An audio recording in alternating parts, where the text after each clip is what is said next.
నమస్తే నాగేశ్వర్ గారు. ఢిల్లీలో జరిగిన తెలుగు రాష్ట్రాల సీఎంల సమావేశంపై భిన్నమైన కథనాలు వస్తూ ఉన్నాయి సార్. హరీష్ రావు అంటూ ఉన్నారు సార్, బాబుతో రేవంత్ చీకటి ఒప్పందం చేసుకున్నారు, ఢిల్లీ భేటీ ఎజెండాలో మొదటి అంశమే బనకచర్ల అని చెప్పేసి. రేవంత్ రెడ్డి అంటూ ఉన్నారు, తెలంగాణ ముఖ్యమంత్రి, తెలంగాణ ప్రజలకు మేము జవాబుదారీ, సీఎంల సమావేశంలో బనకచర్ల ప్రతిపాదనే రాలేదు, ఈ భేటీ విఫలమైతే బాగుండునని కొందరు ఎదురు చూశారు, అధికారం కోల్పోయిన దుఃఖం వారిది, వారికి 10 ఏళ్ళు అవకాశం ఇచ్చినా పరిష్కరించలేదు, సమస్యలకు శాశ్వత పరిష్కారం చూపడమే మా బాధ్యత అని చెప్పి రేవంత్ రెడ్డి చెబుతుంటే, ఆంధ్రప్రదేశ్ మంత్రి నిమ్మల రామానాయుడు అంటూ ఉన్నారు, బనకచర్ల కృష్ణా గోదావరి సమస్యలపై నిపుణుల కమిటీకి నిర్ణయం జరిగింది, కేంద్రం ఆధ్వర్యంలో 21లోగా ఏర్పాటు జరుగుతుంది అంటూ సీఎంల భేటీలో 3 అంశాలపై నిర్ణయాలు తీసుకున్న విషయాన్ని ఆయన చెప్పుకుంటూ వచ్చారు. ఒక్కొక్కరుగా వాళ్ళ వెర్షన్ విందాం. ముందుగా రేవంత్ రెడ్డి ఏమన్నారు బయట ప్లే చేయండి. వాళ్ళు బనకచర్ల గోదావరి బనకచర్ల వాళ్ళు కడతామని అడిగితే కదా మేము ఆపమని చెప్పడానికి. ఎజెండాలో వాళ్ళు కడతామన్న ప్రతిపాదననే చర్చకు రానప్పుడు ఆపమనే చర్చనే రాదు. ఉన్న అన్ని సమస్యల్ని కృష్ణా నది మీద గోదావరి నది మీద ఉమ్మడి రాష్ట్రాలకు ఉన్న సమస్యల్ని చర్చించడానికి, సమస్యల్ని గుర్తించడానికి అధికారులు ఇంజనీర్లతో ఒక కమిటీ ఏర్పాటు చేసి ఆ కమిటీలో చర్చించిన తర్వాత మిగతా అంశాలు ముఖ్యమంత్రుల స్థాయిలో చర్చించుకోవాలని నిర్ణయం తీసుకున్నాము. ఈ సమావేశంలో ప్రస్తావనకు వచ్చి తీసుకున్న నిర్ణయాలు 4 ప్రధానంగా. ఆ విషయం స్పష్టంగా మంత్రి గారు చెప్పినారు. సో ఈ ఆఫీసర్ల కమిటీ వచ్చిన తర్వాత నీటి కేటాయింపులకు సంబంధించి కానీ, కొత్తగా ప్రాజెక్టులు నిర్మించుకోవాల్సినవి కానీ, పాత ప్రాజెక్టుల యొక్క అనుమతులు కానీ, వాళ్ళు ఆల్రెడీ కడుతున్న ప్రాజెక్టుల మీద అభ్యంతరాలు కానీ, వాటన్నిటిని కూడా 30 రోజుల్లో మన తరఫున ఉండే అధికారులు అదేవిధంగా ఇంజనీర్ల కమిటీ ఇష్యూస్ని అన్నిటిని కూడా గుర్తించి వాటన్నిటిని కూడా చర్చకు తీసుకొస్తుంది. Yes, definitely. లేదు, ఇది అపెక్స్ కౌన్సిల్ మీటింగ్ కాదు, it is just informal meeting organised by government of India Jal Shakti to break through certain issues. వాళ్ళు బనకచర్ల గోదావరి ఇది అపెక్స్ కౌన్సిల్ భేటీ కాదు, అసలు బనకచర్ల మీద చర్చ జరగలేదు అని రేవంత్ రెడ్డి అంటూ ఉంటే, హరీష్ రావు చెప్తూ ఉన్నారు, బాబుతో రేవంత్ చీకటి ఒప్పందం చేసుకున్నారు, బనకచర్ల ఇష్యూ చర్చకు వచ్చింది అని చెప్పి చీకటి ఒప్పందం జరిగింది అని. ఒకసారి హరీష్ రావు బయట తిరస్కరించినాక మళ్ళీ దాని మీద చర్చ ఎక్కడిది, మీటింగ్ ఎక్కడిది? అసలు మీటింగ్ పెట్టడమే పెద్ద తప్పు. ఇవాళ రేవంత్ రెడ్డి పోయి ఆ మీటింగ్లో కమిటీ అయ్యింది, కమిటీ ఎట్లా చెప్తా గట్ల చెప్తా అని వింటా అని తలుపు చూడేది. అసలు నాకు అర్థం కాదు, కమిటీ వేసే ప్రశ్న ఎక్కడిది? అసలు కాన్స్టిట్యూషనల్ బాడీసే ఈ ప్రాజెక్టు కట్టడానికి వీల్లేదు, 7 రాష్ట్రాలతో మాట్లాడవలసి ఉంటుంది, పోలవరం ప్రాజెక్టు అనుమతులన్నీ తిరిగి తీసుకోవాల్సిన ఏర్పాటు ఉంటుంది, దీంట్లో తెలంగాణ రాష్ట్ర ప్రభుత్వం యొక్క కాన్సెంట్ కావాలి, రాష్ట్ర విభజన చట్టం ప్రకారంగా జిఆర్ఎంబి అపెక్స్ కౌన్సిల్ అనుమతి కావాలి. ఇవన్నీ లేకుండా అసలు ఇది జరిగే ప్రశ్నే లేదని విసిరి కొట్టారు, రిటర్న్ కొట్టిండ్రు వాళ్ళు. దాని మీద మళ్ళీ మీటింగ్ ఏంది? ఆ మీటింగ్ రేవంత్ రెడ్డి బోవుడేంది, కమిటీ వేసుడేంది, కమిటీ చెప్పినట్టు వింటా అని నా తల ఊపి సంతకం పెట్టొచ్చుడు ఏంది రేవంత్ రెడ్డి? ఎట్లా సంతకం పెడతావు నువ్వు? తిరస్కరించినాక మళ్ళీ దాని మీద చర్చ ఎక్కడిది, మీటింగ్ ఎక్కడిది? అసలు మీటింగ్ పెట్టడమే పెద్ద తప్పు. ఇవాళ రేవంత్ రెడ్డి పోయి ఆ మీటింగ్లో కమిటీ అయ్యింది, కమిటీ ఎట్లా చెప్తా గట్ల చెప్తా అని వింటా. ఇక బనకచర్లపై కమిటీ ఏర్పాటుకు నిర్ణయం జరిగింది అని చెప్పి ఏపీ మంత్రి నిమ్మల రామానాయుడు చెప్తూ ఉన్నారు.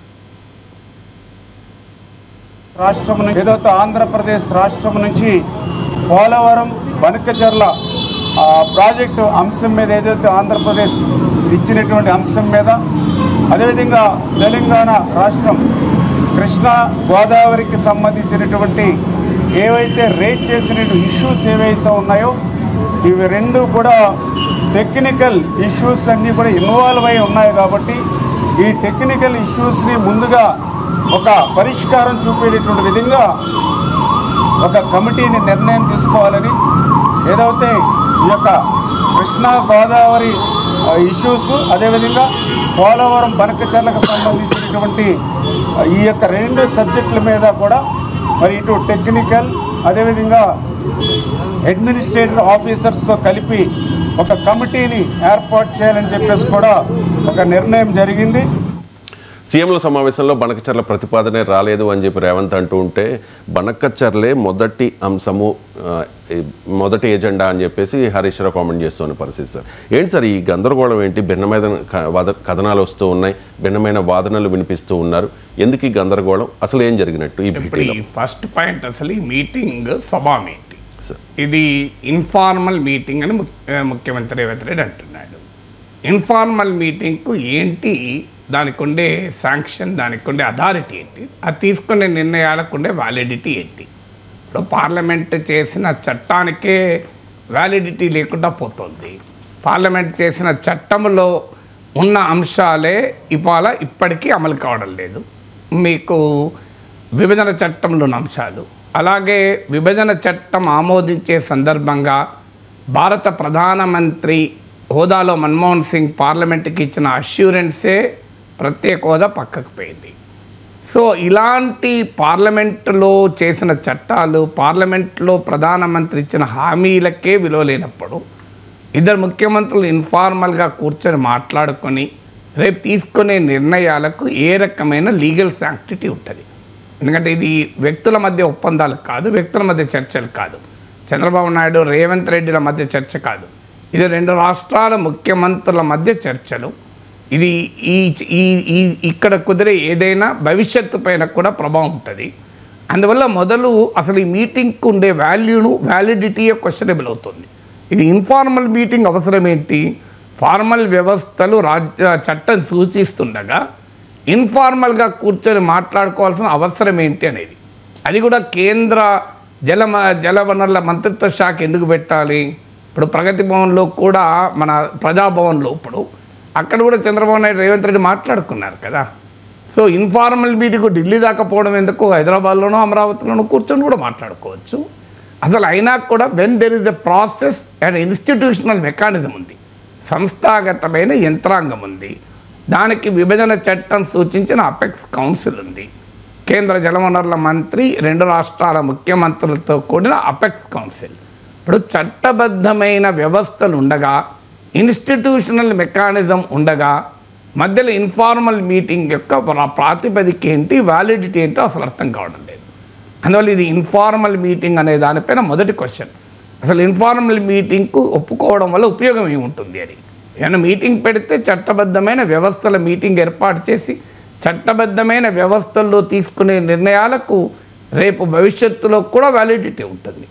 ఇక రెండవ క్వశ్చన్ ఏమొస్తుంది? ఇప్పుడు హరీష్ రావు ఏమన్నాడు పక్కకు పెడదాం. ఆయన బీఆర్ఎస్ నాయకుడు గనక రేవంత్ రెడ్డి ఏది చేసినా విమర్శిస్తాడు.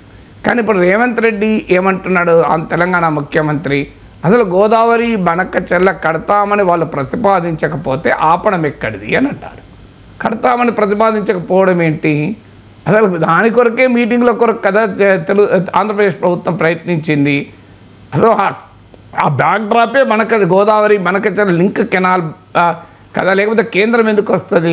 రెండు రాష్ట్రాల మధ్య వివాదంగా మారినప్పుడే కదా కేంద్రం వచ్చేది.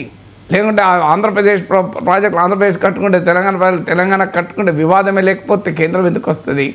అందువల్ల బనకచెర్ల పైన అసలు వాళ్ళు అడగనే లేదు అని అంటున్నారు. నిజమే, రేవంత్ రెడ్డి అన్నట్లు ఎజెండాలో లేదనుకుందాం. ఎజెండాలో లేకపోయినా అసలు తెలంగాణ ఎజెండాలో రైజ్ చేసి అడగాలి కదా.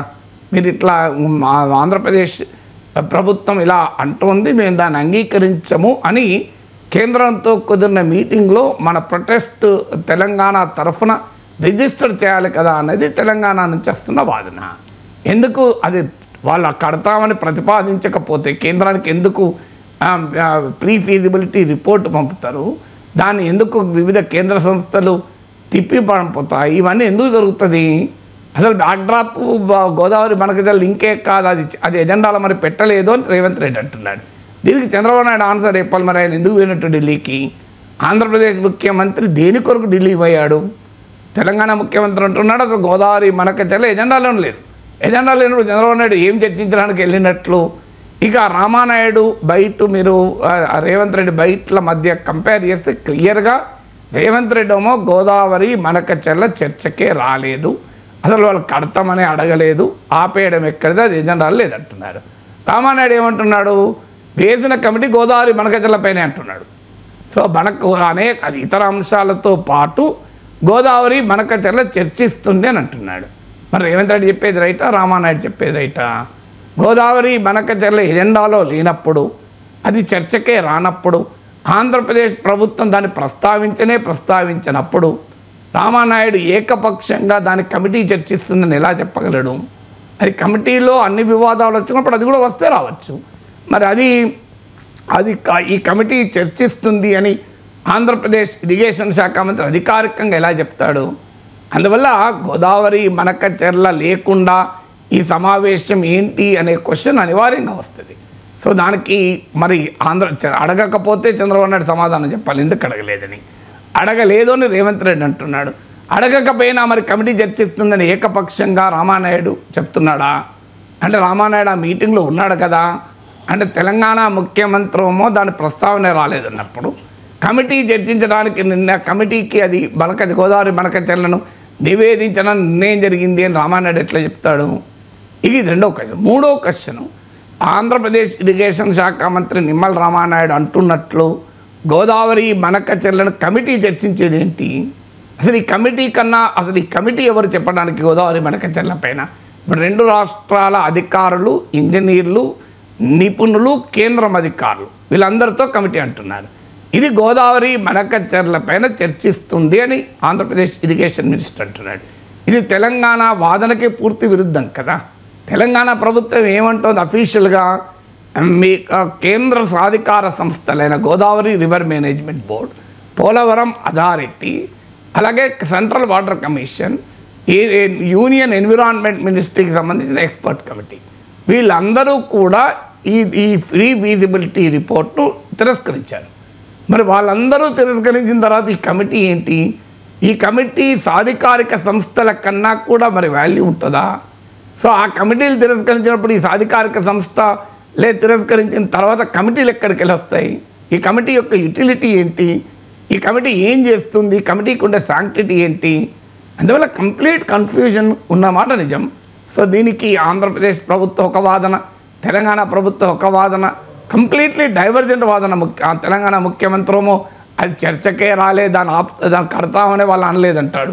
ఆంధ్రప్రదేశ్ ఇరిగేషన్ మంత్రి అదే కమిటీ చర్చిస్తుంటున్నాడు. అసలు ఈ కేంద్ర ప్రభుత్వం ఇందులో ఇన్ఫార్మల్ అంటారు, అపెక్స్ కౌన్సిల్ మీటింగే కాదంటారు.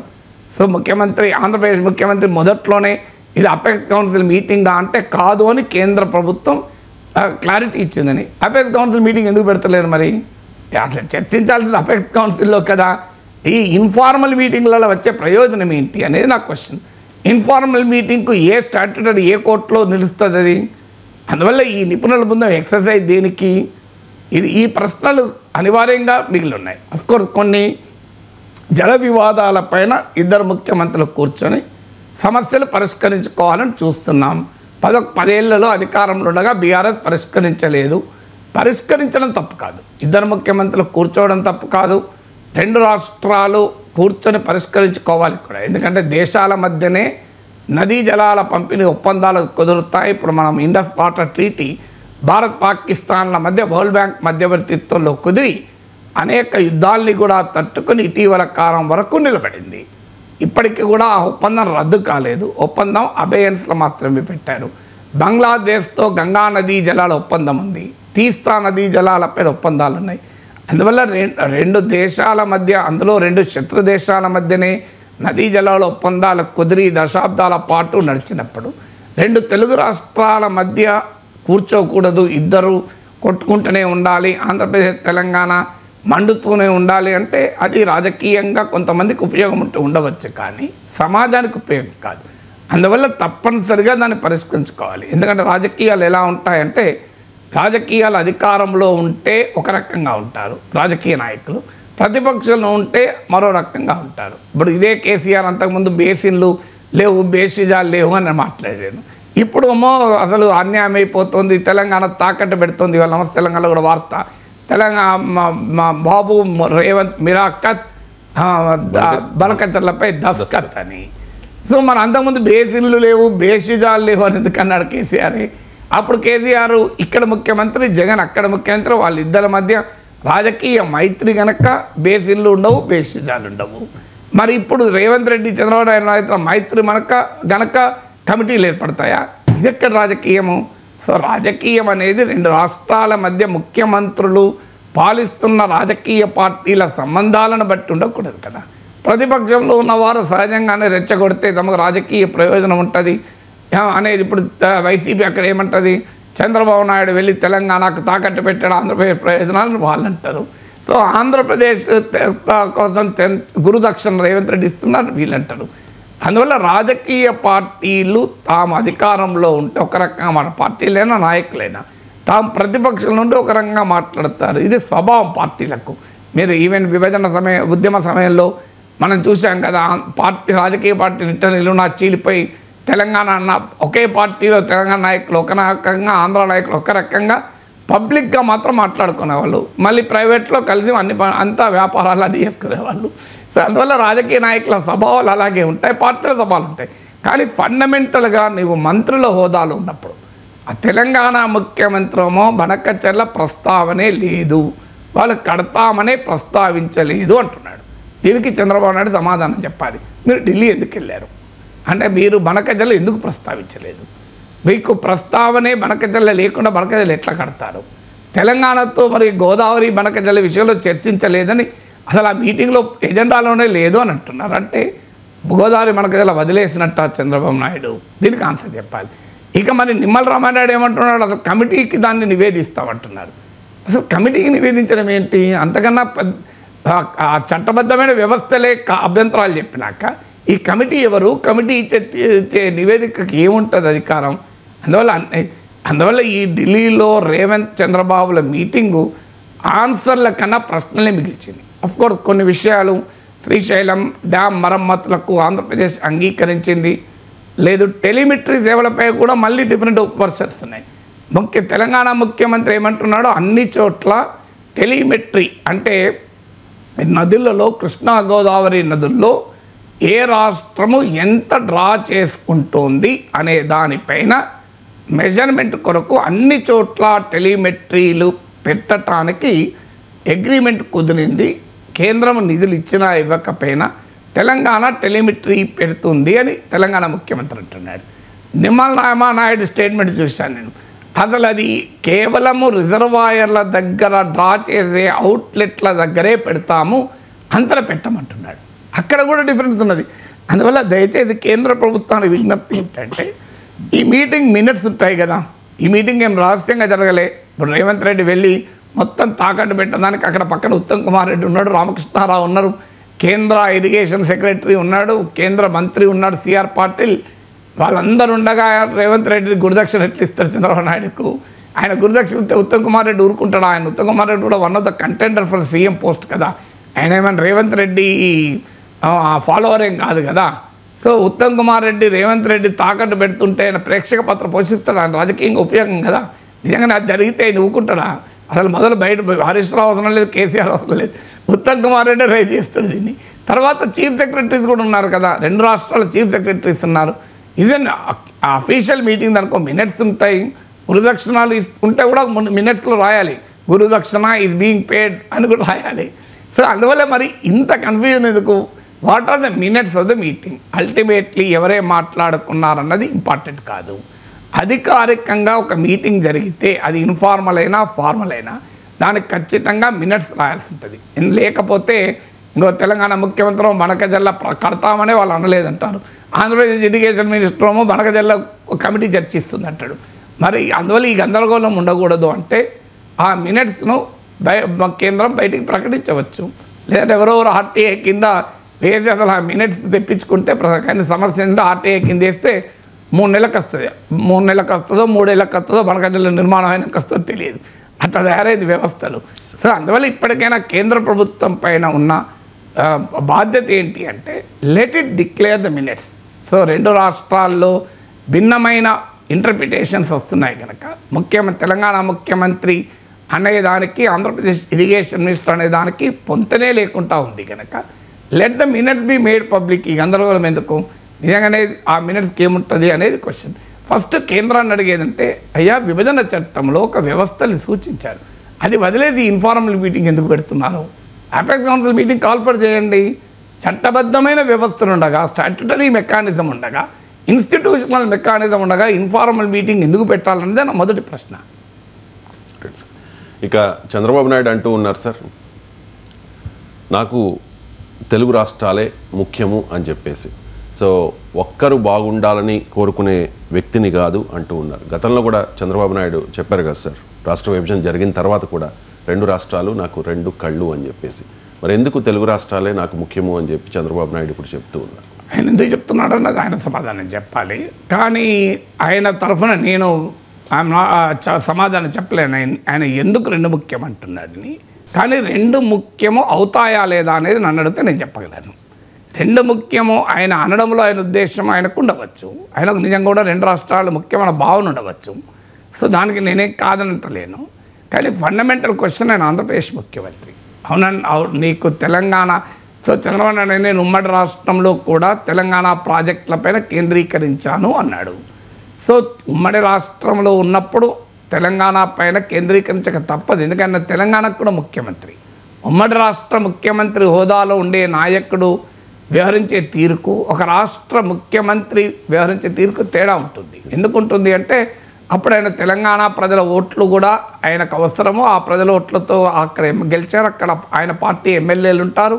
So no chief minister can be totally oblivious to demands of another one reason. ఒక ప్రాంత డిమాండ్లకు పూర్తిగా ఇష్టమున్నా లేకపోయినా చేయక తప్పదు కదా. అయినా చంద్రబాబు నాయుడుకు ఉమ్మడి రాష్ట్ర ముఖ్యమంత్రిగా ఉంటే తెలంగాణ పట్ల ఎందుకు వ్యతిరేకత ఉంటుంది? ఉండే స్కోపే లేదు కదా. సో ఆయన ఉమ్మడి రాష్ట్ర ముఖ్యమంత్రి, ఇక్కడ కూడా 50 మంది ఎమ్మెల్యేలు ఉంటారు. ఆయన అధికారంలో రావాలి అంటే ఇక్కడ కూడా అవసరమే కదా. అందువల్ల అది సమస్య కాదు. ఉమ్మడి రాష్ట్ర ముఖ్యమంత్రిగా ఉన్నప్పుడు నేను అది ప్రాతిపదిక కాదు. ఇప్పుడు సింపుల్ క్వశ్చన్, ఆంధ్రప్రదేశ్ ప్రభుత్వం రాష్ట్ర ముఖ్యమంత్రిగా 2 రాష్ట్రాల మధ్య వివాదాలు వస్తే ఆయన ఎటువైపు ఉంటాడు? 2 రాష్ట్రాల వైపు ఎట్లుంటాడు? ప్రాక్టికల్గా జరగదు అది. ఇప్పుడు మనలాంటి విశ్లేషకులు అయితే ఈ 2 రాష్ట్రాల వాదనలను డీటెయిల్గా చర్చించి ఇంకో ఈ వాదన తెలంగాణది రైటు, ఈ వాదన ఆంధ్రాది రైటు అని అంటాం. ఎందుకంటే మనకి 2 రాష్ట్రాలు సమాన విశ్లేషకులకు. కానీ ముఖ్యమంత్రుల సమానం ఎట్లుంటుంది? ముఖ్యమంత్రుల కంటే ఆ రాష్ట్ర ప్రయోజనాలు కూడా ముఖ్యం కదా. ఇప్పుడు ఉదాహరణకు తెలంగాణ అడుగుతుంది, మీకు 7 మండలాలు విభజన చట్టంలో తెలంగాణలో మాత్రమే ఉన్న మండలాలు అవి. విభజన చట్టం ఆమోదించాక నరేంద్ర మోడీ ప్రధానమంత్రి అయ్యాక తొలి క్యాబినెట్ మీటింగ్లో అది కనీసం ఎజెండాలో కూడా పెట్టకుండా ఆఫ్ ది ఎజెండా కూడా క్యాబినెట్ చర్చించవచ్చు. ముందు ఎజెండాలో లేదు, కానీ ఎజెండాలో అన్లిస్టెడ్ ఐటమ్గా తీసుకొని దాన్ని చర్చించి తెలంగాణకు చెందిన పోలవరం ముంపు మండలం ఆంధ్రప్రదేశ్కి తరలించారు. ఇది తెలంగాణ మాకు ఇచ్చేయండి అని అడుగుతున్నారు. చంద్రబాబు నాయుడు ఏమంటాడు? 2 రాష్ట్రాలు ముఖ్యం కదా, ఇవ్వండి అంటాడా? లేదా 7లో 3.5 అటు ఇవ్వండి, 3.5 ఇటు ఉంచుకోండి అంటాడా? ఏదో చెప్పాలి కదా. 7 మండలాలు ఇవ్వాలి, 7 మండలాలు తరలించడం ఆంధ్రప్రదేశ్ కరెక్ట్ అనే వాదన కరెక్టా? లేదా తెలంగాణ వాదన కరెక్ట్? 7 మండలాలు తీసుకోవడం అన్యాయమని ఏదో ఒకటే కరెక్ట్ ఉంటుంది, 2 కరెక్ట్ ఉండవు కదా. 2 రాష్ట్రాల ముఖ్యమంటే ఆంధ్రప్రదేశ్ ముఖ్యమంత్రిగా అనివార్యంగా 7 మండలాలు ఆంధ్రలో కలపడమే కరెక్ట్ అనాలి కదా. ఈవెన్ ఆయనకు అది తప్పని అభిప్రాయం ఉన్నా అనాలి, లేకపోతే రాజకీయంగా ఆంధ్రప్రదేశ్లో మనుగడ ఉంటుందా? తెలంగాణలో ఉన్న నాయకుడు అనివార్యంగా ఆ 7 మండలాలు తరలించడం తప్ప అనాలి కదా. ఇది మొదటి క్వశ్చన్. రెండోది, ఉదాహరణకు 7 మండలాలు పోనీయండి, 5 ఊర్లు ఇచ్చినా మంచిదే అని తెలంగాణ అంటోంది. సో పాండవుల డిమాండ్ లాగా మాకు 5 ఊర్లు ఇచ్చినా మంచిదే, కన్నాయగూడెం, మీకు ఏటిపాక, ఇవో పురుషోత్తమపట్నం, ఇలా 5 ఊర్లు ఇవ్వండి అని అడుగుతున్నారు. ఎందుకు ఈ 5 ఊర్లు అడుగుతున్నారు? ఈ కలిపిన 7 మండలాల్లో ఉన్న ఈ 5 ఊర్లలో రాముల వారి భూములు ఉన్నాయి. ఈ మధ్య భూముల కబ్జా చర్చ కూడా నడిచింది. సో రాముల వారి గుడేమో తెలంగాణలో ఉంది, రాముల వారి భూములేమో ఆంధ్రలో ఉన్నాయి. భద్రాచలం పట్టణంలో కనీసం ఒక డంప్ సైట్ పెట్టడానికి కూడా ల్యాండ్ లేదు. అందుకే మీకు భద్రాద్రి కొత్తగూడెం జిల్లాగా దాన్ని పెట్టి కొత్తగూడెంలో కలెక్టర్ ఆఫీస్ కట్టుకోవాల్సిన పరిస్థితి వచ్చింది. అందువల్ల ఈ దుస్థితి నుంచి బయటపడాలి అంటే రాముల వారి భూములున్న 5 గ్రామాలని తెలంగాణలో చేరిస్తే ఎలాంటి ఇబ్బంది ఆంధ్రప్రదేశ్కు ఉండదు. ఆ 5 గ్రామాల ప్రజలు కూడా అదే కోరుకుంటున్నారు. కిలోమీటర్ దూరంలో ఉన్న భద్రాచలం కాకుండా మీకు 100 కిలోమీటర్ దూరంలో ఉన్న జిల్లా హెడ్ క్వార్టర్స్ పొమ్మంటే ఎట్లా పోతారు? సో ఇది న్యాయం కాదు కదా అని అడుగుతున్నారు. సో కానీ మరి ఆంధ్రప్రదేశ్ ముఖ్యమంత్రిగా మీ స్టాండ్ ఏంటి? 5 గ్రామాలు తెలంగాణలో కలపడానికి అభ్యంతరం లేకపోతే 2 రాష్ట్రాలు మీకు సమానమైతే ఇచ్చేయండి తెలంగాణకు. దానివల్ల ఆంధ్రప్రదేశ్ నష్టం కూడా ఏం లేదు. నిజంగా చెప్పాలంటే 5 గ్రామాల ప్రజలదే కోరుకుంటున్నారు, మరి ఎందుకు ఇవ్వడం లేదు? ఇది రెండవ క్వశ్చన్. మూడవది కృష్ణానదీ జలాల్లో వాటా ఎంత? కృష్ణానదీ జలాల్లో వాటా మాకు 50% కావాలని తెలంగాణ అడుగుతుంది. ఎందుకు అడుగుతుందంటే కృష్ణానదీ పరివాహక ప్రాంతం మీకు శ్రీశైలం తర్వాత స్టార్ట్ అయితే పాలమూరు జిల్లాతో నాగార్జున సాగర్ దాటేంత వరకు కూడా తెలంగాణే కదా. తర్వాత మీకు ఆంధ్రలో ఎంటర్ అయినాక కొద్ది ప్రాంతమే ఉంటుంది కృష్ణానది. కృష్ణానది అత్యధిక పరివాహక ప్రాంతం తెలంగాణలోనే కదా. ఇక మహబూబ్ నగర్, నల్గొండ జిల్లాలు మొత్తం పారుతుంది కదా. మరి నాకు కరెక్ట్గా ఫిగర్స్ గుర్తులేవు, కానీ but substantial part of the Krishna river flows through Telangana. మాకు తెలంగాణ మరి ఉమ్మడి రాష్ట్రంలో మాకు అన్యాయం జరిగింది. కృష్ణానది పైన కృష్ణానది పరవళ్ళు తొక్కుతూ ప్రవేశించే పాలమూరుకు నీళ్ళు ఇవ్వలేదు. నల్గొండలో ఫ్లోరైడ్తో బాధపడ్డాం. మహబూబ్ నగర్లో మీకు వలసలు చూసాం. మీకు కృష్ణా గుంటూరు జిల్లాల్లో 2 పంటలకు నీళ్ళు ఇచ్చారు, కానీ మాకు ఒక్క పంటకు ఇవ్వలేదనే తెలంగాణ ఉద్యమం వచ్చింది కదా. అందువల్ల తెలంగాణ ఏమడుగుతుంది, అయ్యా కృష్ణా ట్రిబ్యునల్ను మళ్ళీ సమావేశపరిచి తెలంగాణ కూడా ఒక రాష్ట్రంగా పరిగణలోకి తీసుకొని దానిపైన పునః కేటాయింపులు చేయండి అని అంటుంది. మరి 2 రాష్ట్రాలు అయిపోతుంది కదా, న్యాయమే కదా ఈ డిమాండ్. మరి ఇన్నేళ్ళు 56 నుంచి 2014 వరకు 58 ఇయర్స్ వరకు తెలంగాణకు నీళ్లు నష్టం జరిగింది కదా. ఎందుకంటే తెలుగుదేశం పార్టీ తెలంగాణ నాయకులు కూడా ఇదే మాట చెప్పారు కదా. రేవంత్ రెడ్డి తెలంగాణ తెలుగుదేశం వర్కింగ్ ప్రెసిడెంట్గా ఉన్నప్పుడు, ఎల్ రమణ తెలంగాణ తెలుగుదేశం అధ్యక్షుడిగా ఉన్నప్పుడు ఇదే వాదన చేశారు కదా. తెలంగాణ తెలుగుదేశం నాయకుల వాదన కూడా ఇదే, వేరేదేం లేదు. మరి మీ పార్టీలోనున్న తెలంగాణ నాయకులే చెప్తున్నారు తెలంగాణకు కృష్ణా నీటిలో అన్యాయం జరిగిందని. ఇచ్చేసేయండి, 500 టీఎంసీలు తెలంగాణకి ఇచ్చేసాను అనుకోండి. తెలంగాణ ముఖ్యమంత్రి ప్రతిపాదన కూడా చేశాడు, కృష్ణానదిలో 500, గోదావరిలో 1000 టీఎంసీలు ఇచ్చి మిగతాయని మీరే వాడుకోండి అన్నాడు. ఇక మనం పనకజల్ల కట్టుకుంటారా, ఇంకే కట్టుకుంటారా మీ ఇష్టము. మరి ఈ మంచి ఆఫర్ కదా, 1000 టీఎంసీలు గోదావరి ఇచ్చేయండి, కృష్ణానదిలో 500 టీఎంసీలు ఇచ్చేయండి. 2 రాష్ట్రాలు కీలకమే కదా. 4వ ఉదాహరణ చెప్తాను. ఇప్పటికీ కూడా కొన్ని సంస్థల ఆస్తుల విభజన ఇప్పటికీ జరగలే. మరి ఎందుకు జరుగుతలేదు? 2 రాష్ట్రాలు సమానమైనప్పుడు అది తెలంగాణలో లేదు అడిగితే అది ఇచ్చేయండి, అయిపోతుంది కదా, పరిష్కారం అయిపోతుంది కదా. నాకు గుర్తున్నంతవరకు ఇప్పటికీ కూడా కొన్ని ఇన్స్టిట్యూషన్స్ షేర్ కాలే, ఇప్పటికీ కూడా అలాగే మిగిలిపోయాయి. ఇంకొక ఉదాహరణ చెప్తాను. ఒక దశలో మీకు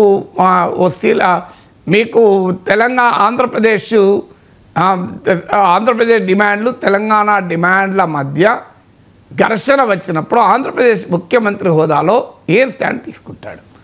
అందువల్ల 2 రాష్ట్రాలు ముఖ్యమా అనే స్టాండ్ తీసుకుంటాడా? నీకు ఏదన్నా కానివ్వండి. ఇప్పుడు ఒక తల్లిదండ్రులకు బిడ్డల మీద ప్రేమ ఉండొచ్చు, తమ్ముని బిడ్డల మీద ప్రేమ ఉండొచ్చు, భార్య చెల్లెల బిడ్డల మీద ప్రేమ ఉండొచ్చు, కానీ ఆస్తులు ఎవరికి ఇస్తారు? ఆస్తులు తమ బిడ్డలకే ఇస్తారు. నువ్వు ఎన్నన్నా చెప్పు, ప్రేమలు ఎవరి మీదన్నా ఉండనియండి. అల్టిమేట్గా తమ పిల్లల మీద ప్రేమ ఉన్నదా, ప్రేమ ఉన్నది, వాళ్ళ మీద కూడా ప్రేమ ఉంది, ఇద్దరి మీద ప్రేమ ఉంది అని అందరికి పంచుతారు ఆస్తి.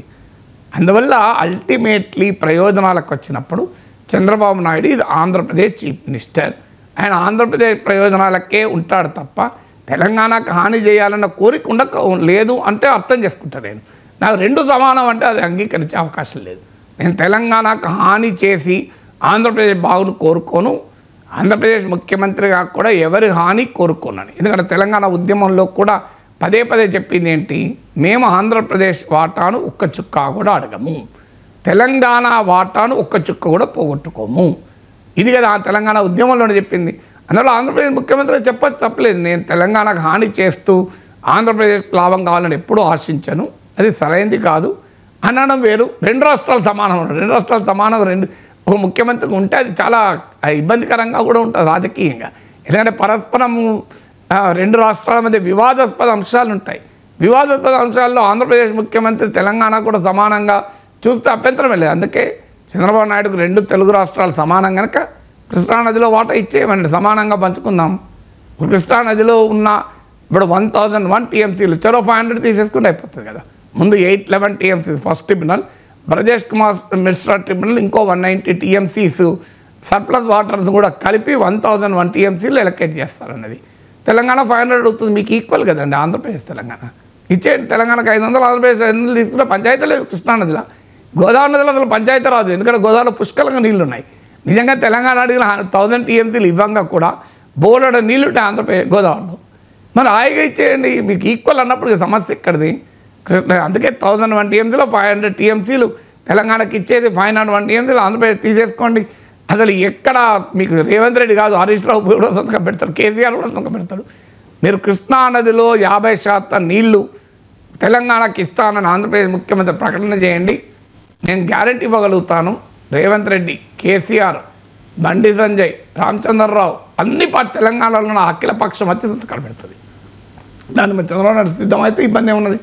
ఢిల్లీకి అయితే సంతకం పెట్టడం పెడతారు, ఈవెన్ అమరావతి పోయి సంతకం పెట్టడం పెడతారు. మీ గ్యారంటీ అన్ని పార్టీలు భవిష్యత్తులో ఎవరు కూడా ఇక క్వశ్చన్ చేయరు. ఆ పైన చేయమనండి, కృష్ణానదిలో ఈక్వల్ వాటా ఇచ్చేస్తే. ఇప్పుడు తెలంగాణలో టీడీపీకి పూర్వ వైభవం తీసుకొస్తాను అని చెప్పి చంద్రబాబు నాయుడు చెప్తూ ఉన్నారు కదా సార్. ఆంధ్రప్రదేశ్ ఉమ్మడి ఆంధ్రప్రదేశ్ ముఖ్యమంత్రిగా కూడా 9 ఏళ్ళు చంద్రబాబు నాయుడు పనిచేశారు కాబట్టి పూర్వ వైభవం కోసం ట్రై చేస్తూ ఉన్నారు కాబట్టి చంద్రబాబు నాయుడు అని ఉండవచ్చు. మరి ఆంధ్రప్రదేశ్లో కూడా కాంగ్రెస్ పార్టీ ఉంది కదా సార్. రేవంత్ రెడ్డి ఎందుకు అలా అనలేకపోతూ ఉన్నారు? ఎంతకైనా తెగిస్తాం, ఎంతవరకైనా వెళతాం తెలంగాణ ప్రయోజనాల కోసం అని అంటూ ఉన్నారు. అది ప్రాంతీయ పార్టీ, జాతీయ పార్టీ ఏముందండి అందులో డిఫరెన్స్. ఒక జాతీయ పార్టీలో ఉన్న నాయకుడు ఆ తెలంగాణ ప్రాంతాన్ని ముఖ్యమంత్రి, తెలంగాణ రాష్ట్రంలో తెలంగాణ అంటే ఇప్పుడు కర్ణాటక, తమిళనాడు ఇష్యూస్ ఉన్నాయి. కర్ణాటక ముఖ్యమంత్రి కర్ణాటక వైపే ఉంటాడు కదా, అందులో అనుమానం ఏముంది మీకు? సో మీకు తెలంగాణ ముఖ్యమంత్రి తెగిస్తాను అనకుండా ఆంధ్రప్రదేశ్కి ఇస్తానని ఎందుకు అంటాడు ఆయన? జాతీయ పార్టీలో ఉండే నాయకులు ఆ ఏ రాష్ట్రానికి సంబంధించిన ప్రయోజనాలు ఆ రాష్ట్రానికే ఉంటారు. ఇప్పుడు మీకు బండి సంజయ్, కిషన్ రెడ్డి అడగండి, తెలంగాణ ప్రయోజనాలకు భిన్నంగా వాళ్ళు మాట్లాడతారా? మాధవ్ని అడగండి, ఆంధ్రప్రదేశ్ ప్రయోజనాలకు భిన్నంగా మాట్లాడతాడా? సో రాజకీయం చేయలేరు కదా. ఇక జగన్మోహన్ రెడ్డి పర్యటనలో రప్పా బ్యానర్ ప్రదర్శించిన వైసీపీ కార్యకర్త మీద పోలీసులు కేసు పెట్టి అరెస్ట్ చేశారు. దీని మీద జగన్ రెస్పాండ్ అయ్యారు సార్. రప్పా తప్పేం దప్ప అంటూ ఉన్నారు సార్ జగన్మోహన్ రెడ్డి. సినిమా డైలాగులు పోస్టర్గా వేస్తే తప్ప అంటూ మరోసారి జగన్మోహన్ రెడ్డి రప్పాను సమర్థించుకున్నారు. ఒకసారి జగన్ బయట. సినిమా డైలాగుల్ని పోస్టర్లుగా పెట్టినందుకు 2 రిమాండ్కు పంపారు. సినిమా డైలాగులను పోస్టర్లుగా పెట్టినందుకు జరుగుతూ ఉన్నా. నీకు అంత కష్టంగా ఉంటే సెన్సార్ బోర్డులో దానికి ఎందుకు పర్మిషన్ ఇవ్వాలా? డైలాగులు తీసేయండి. ఇంకా బాలకృష్ణ సినిమాలు, పవన్ కళ్యాణ్ సినిమాలు చూస్తే ఇంకా పెద్ద పెద్ద డైలాగులు కనిపిస్తాయి. నాకు ఇప్పుడే ఇక్కడికి వచ్చి ఈ ప్రెస్ మీట్కి ముందు శ్రీహరి నాకు చూపించినట్టు కొన్ని డైలాగులు, ఆ సినిమా డైలాగులు, వాళ్ళ సినిమా డైలాగులు చూస్తే ఇంకా దారుణమైన డైలాగులు. నీకు డైలాగులు నచ్చకపోతే సెన్సార్లు తీసేయండి. సెన్సార్ బోర్డు ఎందుకు పర్మిషన్? సెన్సార్ బోర్డు ఉండేది ఎందుకు? అంతేగాని ఆ సినిమా డైలాగులు, సినిమా వచ్చిన తర్వాత, రిలీజ్ అయిన తర్వాత ఆ సినిమా డైలాగులు, ఆ సినిమాలో మంచి పాటలు ఉంటే ఆ మంచి పాటలు అవన్నీ న్యాచురల్గా ప్రసిద్ధి చెందుతాయి. ఆ సినిమాలో మంచి పాట ఏదైనా ఉంటే ఆ మంచి పాట పాడినా తప్పే అంటావు. ఆ సినిమాలో ఏదైనా మంచి డైలాగులు ఏదైనా వీళ్ళకి నచ్చితే ఆ నచ్చిన డైలాగులు వీళ్ళు పోస్టర్లుగా పెట్టినా తప్పే, వీళ్ళు మాట్లాడినా తప్పే, వాళ్ళు చేసిన యాక్షన్లు వీళ్ళు చేసినా తప్పే, వాళ్ళు ఇలా అన్నా తప్పే, వాళ్ళు ఇలా అన్నా తప్పే. ఎందుకు మరి సినిమాలు ఎందుకు తీస్తున్నారు స్వామి? మీరు ఆపేసేయండి, మూసేయండి. ప్రజాస్వామ్యంలో ఉన్నామా లేదా అన్నది నిజంగా ఆలోచన చేసుకోవాలి మనం అంతా. ఇలాగొచ్చే నష్టపోయింది అదే సినిమా డైలాగ్. జగన్మోహన్ రెడ్డి మరోసారి సమర్థిస్తూ ఉన్నారు సార్. సినిమాల్లో ఉన్నాయి కాబట్టి జనాలు చేస్తారు. సినిమాల్లో ఉన్న మంచి డైలాగులు అయితే ఇబ్బంది ఏం లేదు. ఇప్పుడు అక్కడ డిఫరెన్షియేషన్, మంచి డైలాగులు చెడ్డ డైలాగులు రెండింటిని కలిపి స్టాండ్ తీసుకున్నాడు. సో ఇప్పుడు సినిమాలో ఒక అమానుష అత్యాచారాన్ని చూపెడతారు. ఎస్, అది అశ్లీలంగా ఉంటే సెన్సార్ బోర్డ్ సర్టిఫికేట్ ఎందుకు ఇచ్చిందనే క్వశ్చన్ రైజ్ చేయొచ్చు, తప్పలేదు. ఇలా హింసను ప్రేరేపించే డైలాగులు సినిమాలో కూడా అనుమతించకూడదు, నిజమే అది, దాంట్లో ఏం తప్పలేదు. సెన్సార్ బోర్డు ఎందుకు అనుమతించింది అన్నది ఒక అంశం. దానికి సెన్సార్ బోర్డు అనుమతించిన ప్రతి పనిని నేను డిస్ప్లే చేసుకుంటా అంటే యాక్సెప్టబులా? ఒక ఘోరమైన అత్యాచారాన్ని సినిమాలో చూపెడతారు. సో ఘోరమైన అత్యాచారాలు పోస్టర్లు వేసి ప్రతి వీధిన ప్రదర్శించుదామా? అది యాక్సెప్టబులా? సో ఒక హత్య జరిగే సీన్ ఉంటుంది, ఒక కత్తితో ఒక విలన్ను హీరో పొడుస్తారు, లేదా హీరో విలన్ను పొడుస్తారు, రక్తం ఇలా కారిపోతూ ఉంటుంది. సినిమాలో అది ఆ విజువల్ ఉంటుంది. ఆ విజువల్ను ప్రతి ప్లేస్లో ప్రతి వీధి చివరన మనం పోస్టర్లలో ప్రదర్శించుకుందామా? అప్పుడు ఇంపాక్ట్ సేమ్ ఉంటుందా? సినిమాలో చూసేటప్పుడు ఒక మనిషికి తెలుసు అది సినిమా అని, అది నిజ జీవితం కాదని తెలుసు, నిజంగా అలా జరగలేదని తెలుసు. నిజంగా అలా జరగలేనప్పుడు హ్యూమన్ ఎమోషన్ వేరుంటుంది. అది కూడా ఇవాళ రేపు సినిమాలో జరిగిన దాన్ని అనుకరించేటువంటి ధోరణే పెరుగుతున్న సమాజంలో. దానిపైన తీవ్రమైన ప్రశ్నలు వస్తున్నాయి. సినిమాల్లో ఈ రకమైన ట్రెండ్స్ మంచిది కాదు. ఇప్పుడు ఈవెన్ మీకు అల్లు అర్జున్ పుష్ప సినిమాలో ఇదే డైలాగ్ ఉన్న సినిమాపై కూడా స్మగ్లర్లను హీరోగా చేయొచ్చు, అడవుల్ని ఒకప్పుడు కాపాడే వాళ్ళని హీరోలుగా చూపెట్టేవాళ్ళు, ఇప్పుడు అడవుల్లో స్మగ్లింగ్ చేసేవాళ్ళు హీరోలుగా చూపెడుతున్నారని చెప్పి పవన్ కళ్యాణ్ కూడా మాట్లాడిన సందర్భం ఉంది. అందువల్ల సినిమాల్లోనే దీనిపైన క్వశ్చన్స్ వస్తున్నాయి. Still cinema is cinema, that is not the reality. So cinema వేరు, నిజ జీవితం వేరు కదా. అందువల్ల సినిమాలో అనుమతించిన సెన్సార్ బోర్డు నిజ జీవితంలో కూడా దాన్ని అనుమతిస్తుంది అంటే యాక్సెప్ట్ చేస్తామా? సో దాన్ని ఎంకరేజ్ చేస్తామా? ఇప్పుడు సినిమాలో ఇప్పుడు ఉదాహరణకు సతీ సహగమనం అనేది ఒక సినిమాలో చూపెట్టారు అనుకుందాం. ఎందుకంటే ఆ సినిమాలో సతీ సహగమనం అనే సన్నివేశం చూపెట్టారు. ప్రాచీన కాలంలో ఇలాంటి దురాచారం ఉండేది. సో దాన్ని మనం అన్ని వీడియోలలో ప్రదర్శించుకుందాం ఆ సతీ సహగమన విజువల్స్ను. సో అందువల్ల సినిమాలో చూపెట్టడము నిజ జీవితంలో చూపెట్టడం ఒకటి కాదు. రెండవది మంచి డైలాగ్కు చెడు డైలాగ్ మధ్య తేడా ఉంది. ఓ మంచి పాట పాడుకుంటే సినిమాలో పాడుకోవచ్చు, తప్పేం లేదు, అభ్యంతరమేం లేదు. సో సినిమాలో కూడా అశ్లీలమైన పాటలు వస్తున్నాయి. ఈ అశ్లీలమైన పాటల్ని వ్యతిరేకిస్తూ అశ్లీలమైన ప్రదర్శనలను వ్యతిరేకిస్తూ అనేకసార్లు ఉద్యమాలు కూడా నడిచాయి. కానీ సినిమా ఇది అల్టిమేట్లీ రియాలిటీ కాదు. అందువల్ల సినిమా పైన లైసెన్స్ ఇస్తే దానికి నిజ జీవితంలో కూడా లైసెన్సే అని అనుకుంటే చాలా పొరపాటు. ఎందుకంటే సినిమా చూసేవారు రియాక్ట్ అయ్యే పద్ధతి వేరే ఉంటుంది, రియల్ లైఫ్లో చూసేవారు రియాక్ట్ అయ్యే పద్ధతి వేరే ఉంటుంది. సినిమాలో చూసి కూడా నిజమనే భ్రమించి అనుకరిస్తున్న సమాజంలో మనం బతుకుతున్నప్పుడు ఇక నిజ జీవితంలోనే అది చూపెట్టినప్పుడు క్రియేట్ చేసే ఎమోషన్స్ దాని పర్యవసనాలు వేరే ఉంటాయి కదా. ఇప్పుడు రప్ప రప్ప నరుకుదాం అనేది సినిమాలో చూడడం వేరు, నిజ జీవితంలో అది పోస్టర్లుగా ప్రదర్శించినప్పుడు ప్రజల్లో కలిగే రగిలేటువంటి భావోద్వేగ ప్రభావం సేమ్ ఉంటుందా? లెట్ సమ్ సైకాలజిస్ట్ టెల్, సినిమాలో చూసినప్పుడు ఆ డైలాగు ఏ రకమైన భావన కలుగుతుంది, నిజ జీవితంలో అది చూసినప్పుడు ఏ రకమైన భావన కలుగుతుంది? రెండూ సమానమే అని నేను అనుకోను. నిజ జీవితంలో చూసినప్పుడు దాని ప్రభావం చాలా ఎక్కువగా ఉంటుంది. అందువల్ల రియాలిటీ సినిమా వెండితెరనే కదా. అందువల్ల వెండితెరలో చూపెట్టిందంతా నేను రియాలిటీలో చూపెట్టేస్తాను, రియాలిటీలో అలాంటివి చూపెడతానంటే అది యాక్సెప్ట్ చేయరు కదా. సో అందువల్ల ఇలాంటివి మీకు సమాజంలో వైలెన్స్ను ప్రేరేపించి సమాజంలో ఒక అనారోగ్యకరమైన ధోరణులను ప్రేరేపించడం అనేది ఎప్పుడు కూడా కరెక్ట్ కాదు. అది హింసకు కారణమైందా? మేమేదో జోక్గా పెట్టాము, జోక్గా పెట్టలేదు కదా. రెండు రాజకీయ పార్టీల మధ్య ఒక ఘర్షణ జరుగుతున్న సమయంలో, ఒక ఘర్షణ వాతావరణం ఉన్న సమయంలో దాన్ని ప్రదర్శించారు. నిజంగానే జోక్గా వాడితే తప్ప అంటే వేరే క్వశ్చన్. రప్ప రప్ప అన్నామనుకో అది వేరే విషయం. కానీ ఇప్పుడు మీరు నేను మాట్లాడుకుంటున్నాం. రవిశంకర్గా మీరు నన్ను కనుక రవిశంకర్ నువ్వు నన్ను ఇష్టం వచ్చినట్టు అడిగితే రప్ప రప్ప చేసేస్తా అన్నాను అనుకో, మీరు నవ్వుతారు, ఊకుంటారు. కానీ నిజంగా మీరు నేను ఒక కొట్లాడుకుంటున్న సందర్భంలో రవిశంకర్ రప్పరప్ప అంటే ఊకుంటారు, మీరు రప్పరప్పాడిస్తారు. సో ఒక యాంకర్ ఒక గెస్ట్గా మాట్లాడుకుంటున్న లైవ్లీ ఎన్విరాన్మెంట్లో అన్న డైలాగ్ రప్పరప్ప అంటే ఏమీ ప్రాబ్లం ఉండదు, మీరు నవ్వేస్తారు, అయిపోతుంది. కానీ మీకు నాకు ఏదో భౌతిక ఘర్షణ జరుగుతుంది. భౌతిక ఘర్షణ సమయంలో నేను రప్పరప్ప అన్నాను అనుకోండి, మీరు ఇలాగ రియాక్ట్ అవుతారా? అందువల్ల ఒక డైలాగ్ కాంటెక్స్ట్ ఉంటుంది కదా. ఒక డైలాగ్ కాంటెక్స్ట్ లేకుండా మాట్లాడచ్చా? ఇప్పుడు మీకు ఉదాహరణకు పుట్టిన ప్రతి ఒక్కడు చావక తప్పదు, ఇలా తప్పే ఉంది, డైలాగ్ తప్పుందా? ఎవరైనా తప్పదు, భౌతిక ఇదే చెప్పింది కదా, సందర్భాన్ని బట్టి తప్పు. సో ఎగ్జాక్ట్లీ సందర్భాన్ని బట్టి తప్పు. ఇప్పుడు పుట్టిన ప్రతి ఒక్కడు చావక తప్పదని మన భౌతికతలోనే ఉంది. జననం మరణం అనేది నీ చేతిలో, మరణం నువ్వు ఆపలేవు కదా. ఆ విషయాన్ని బర్త్డే ఫంక్షన్ సో ఆ విషయంలో నువ్వు ఒక మ్యారేజ్కి వెళ్ళి బర్త్డే కన్నా వెళ్ళి పెళ్ళికి వెళ్ళి వధూవరులకు అక్షంతలు వేస్తూ పుట్టిన ప్రతి ఒక్కడు చావక తప్పదు, ఏదీ మన చేతిలో లేదు, పూర్వజన్మలో మీరు చేసిన కర్మలను బట్టి మీ దాంపత్య జీవితం ఉంటుంది అన్నాం అనుకోండి, నడుస్తుందా? నేనేమన్నా తప్పు భౌతికలో ఉన్నదన్నా కదా. బర్త్డే మీరు అన్నట్టు బర్త్డే ఫంక్షన్కి వెళ్ళి పుట్టిన ప్రతి ఒక్కడు చావక తప్పదు నాయన అని బర్త్డే గ్రీటింగ్ చేశారనుకోండి, ఎట్లుంటే చెప్పండి? అందరు కలిసి కొడతారు అక్కడ.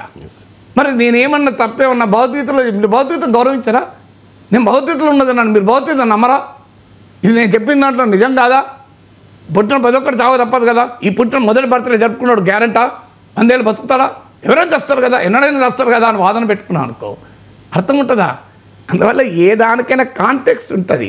ఎట్టి పరిస్థితుల్లో సినిమాలోనే అభ్యంతరకరం ఉంటే సెన్సార్ బోర్డు ఎందుకు పర్మిషన్ ఇచ్చింది? Yes you question it.